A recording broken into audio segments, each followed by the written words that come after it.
Hello, I'm Ryan Aguano, veterinary epidemiologist at the Food and Agriculture Organization of the United Nations in Rome. I'll be presenting on the participatory mapping of animal mobility patterns using FAO'S Epidemiology Value Chain platform, known as the EVC platform. Epidemiology Value Chain is a term we've created, which of course looks at epidemiological aspects along animal value chains, rather than focusing on the economic aspect of adding value to these commodities. The EVC platform was not created to address concerns about a lack of studies on animal epidemiology and mobility.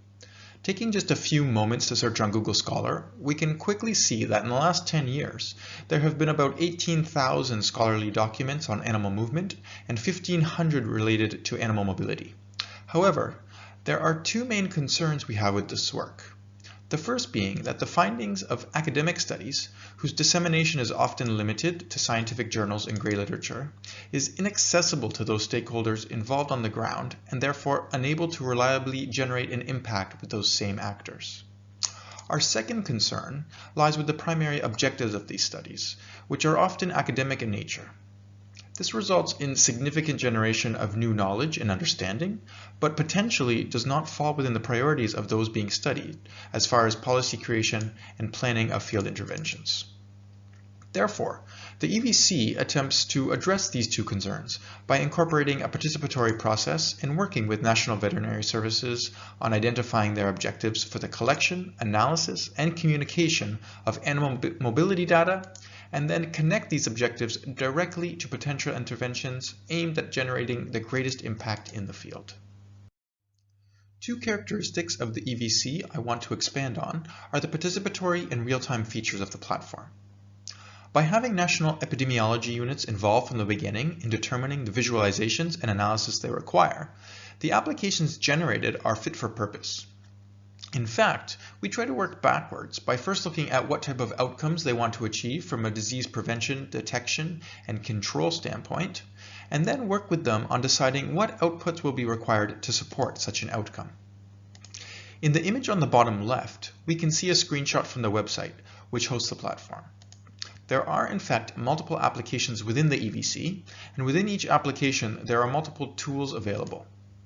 Related to animal mobility patterns, there are currently 4 tools which support different types of animal mobility mapping and analysis, which start with single movements collected in real time from the field, moving to movement flows and cross-border movement tools, which are both more generalized expert-led desktop reviews, and finally, movement certificates, which allow for retrospective data from previously filled-in forms in a country to be mapped and analyzed. Concerning the real-time component, by utilizing veterinary services in the data collection aspects, we've been able to create a system that is consistently generating up-to-date information, and not only that from a moment in time. Of course, due to the already high workloads in the countries, we don't foresee data collection occurring constantly, but after initial rounds of collection to populate the platform, it would be beneficial to have data collected again every few months. This practice would allow us to mitigate the limitations seen in many external studies, such as data ownership and seasonality. There is precedence for real-time reporting being conducted by veterinary services for disease outbreaks, but the EVC attempts to go a step further by instituting real-time decision-making.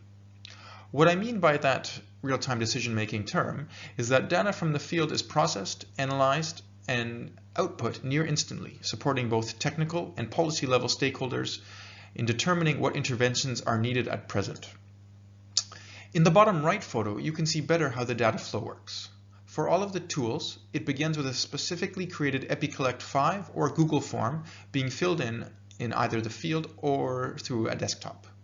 This data feeds directly into Google Sheets, which can then be read by a variety of online applications, such as MicroReact, Awesome Tables, FlowMap.blue, ArcGIS Online, Carto, QGIS, and Google Maps, depending on the dynamic visualizations and the analysis which the country wants. The last step involves dissemination of all this work through the platform's website, for which each country has their own section. To date, the EVC has been run in 3 separate waves. It originally started as the market profiling tool in Vietnam around 2016, and then within 3 years, all live bird markets in Vietnam which is a little more than 1,000 of them, were profiled by veterinary services, including their trade networks. As a result of this work, we have outputs such as that on your screen.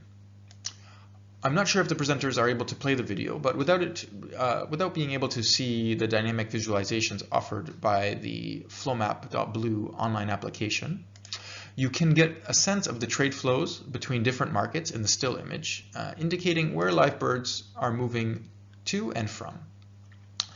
Another form of processing of this data is that market locations have been overlaid on top of a map of highly pathogenic avian influenza endemicity from a separate study, allowing us to see which markets are located in higher risk zones. Since Vietnam, there have been smaller but still successful pilots of the market profiling application across 5 countries in Eastern and Southern Africa. Specifically, these are Mozambique, Uganda, Ethiopia, the Democratic Republic of the Congo, and Rwanda. These pilots still captured only live bird markets, however, though we've also done some camel value chain focused work in both Kenya and Egypt, which are related to MERS COV, that is project that is still ongoing. Most recently, we've begun our first full-scale rollout of the entire platform in Ghana, where not only markets are going to be profiled, but other points along the value chain, this time for all livestock, as well as the expansion of the movement patterns I discussed on the slide previously. This will be the first time we're able to work closely with the veterinary services to roll out the entire platform from the beginning, and we fully expect it will generate a lot of lessons for us, which we can apply to other countries and regions. Thank you for your time. Again, I'm Ryan Aguano from the Food and Agriculture Organization of the United Nations.